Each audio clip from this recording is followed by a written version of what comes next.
ఐటీలో ఎంట్రీ కావాలా? Trainee software engineer గా అజా కోడింగ్ ట్యూటర్ లో 2 వీక్స్ ట్రయల్ పీరియడ్ లో వెంటనే చేరండి. ప్లీజ్ నాన్న, మమ్మల్ని చంపొద్దు. నీ కాళ్ళు పట్టుకుంటా నాన్న. నీళ్లలో మునిగిపోతున్నాం నాన్న. మమ్మల్ని బయటకి తీ నాన్న. ఒక కన్న తండ్రిని చిట్టి తల్లి కాళ్ళు పట్టుకుని బతిమాలిన తీరిది. కాని ఆ దుర్మార్గుడి మనసు కరగలేదు. తాను చేసిన తప్పులకు బంగారం లాంటి 2 పిల్లల ప్రాణం తీశాడు. ఏ తండ్రి చెయ్యని, చేయకూడని మహాపాపం చేశాడు. అసలు కంటికి రెప్పలా కాపాడవలసిన నాన్నే వారిని ఎందుకు చంపాల్సి వచ్చింది?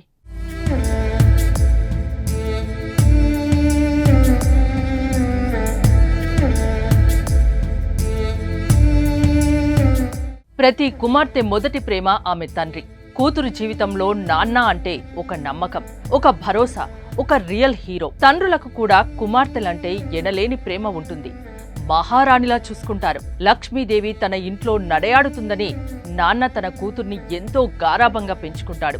కాని ఇటీవల కొందరు తండ్రులు వారు చేసిన తప్పులు, అప్పులకు ఇంటి కంటి పాపల్ని కడతేరుస్తున్నారు. జాలి లేకుండా పసిపాపల్ని దారుణంగా చంపేస్తున్నారు. తాజాగా పల్నాడు జిల్లాలో ఇదే జరిగింది. పల్నాడు జిల్లా ఈపూరు మండలం వనికుంట గ్రామంలో ఒక దినపత్రిక విలేకరిగా పనిచేస్తున్న నాగాంజనేయ శర్మ తన స్తోమతకు మించి అప్పులు చేశాడు. అయితే కొంతకాలంగా అప్పులు ఇచ్చిన వాళ్లు డబ్బులు అడుగుతుండడంతో అతడు తీవ్ర ఒత్తిడికి లోనయ్యాడు. అదేవిధంగా తన భార్య అనారోగ్యంతో చాలా కాలంగా మంచాన పడడంతో మానసికంగా కుంగిపోయాడు. దీంతో తన 2 కుమార్తెలను చంపి తాను ఆత్మహత్య చేసుకోవాలనుకున్నాడు. ఈ నెల 21న తన 2 కుమార్తెలు 10 ఏళ్ల యామిని, 7 ఏళ్ల కావ్యను హాస్పిటల్లో చూపించాలంటూ తీసుకెళ్లి బైక్తో నేరుగా ముప్పాళ్ల కాల్వలోకి తీసుకెళ్లాడు. దీంతో చిన్న కుమార్తె కావ్య కాల్వలో పడిన వెంటనే పూర్తిగా మునిగిపోయింది. పెద్ద కుమార్తె యామిని కాల్వలో పైకి తేలి నాన్న నాన్న అంటూ కేకలు వేస్తూ ప్రాణభయంతో తండ్రి కాళ్లు పట్టుకుంది. చంపొద్దని, రక్షించాలని వేడుకుంది. ప్లీజ్ నాన్న అంటూ బతిమాలింది. కాని ఆ తండ్రి మనస్సు కరగలేదు. కాల్వ లోపలికి నెట్టి తండ్రి ఈత కొట్టుకుంటూ బయటకు వచ్చేశాడు.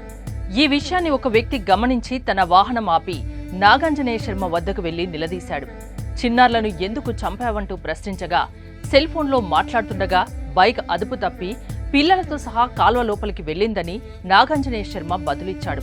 తాను జరిగిన సంఘటన మొత్తం చూశానని, కావాలనే పిల్లల్ని కాల్వలోకి నెట్టావని పాలవాహనం వ్యక్తి నిలదీశాడు. తర్వాత పాలవాహనం వ్యక్తి ముప్పాళ్లకు వెళ్లి అక్కడ జరిగిన విషయం మొత్తం స్థానికులకు చెప్పాడు. అతను అక్కడి నుంచి వెళ్లిపోగానే తండ్రి నాగాంజనేయ శర్మ మళ్లీ కాల్వలోకి దూకాడు. కాని ప్రాణం మీద తీపితో మళ్లీ ఈత కొడుతూ కాల్వ అంచు దగ్గరకు వచ్చి గడ్డిప్రక పట్టుకుని గట్టిగా కేకలు వేశాడు. అతని కేకలు విన్న సమీప గ్రామస్తులు హుటాహుటిన అక్కడికి వచ్చి అతన్ని బయటకు తీశారు.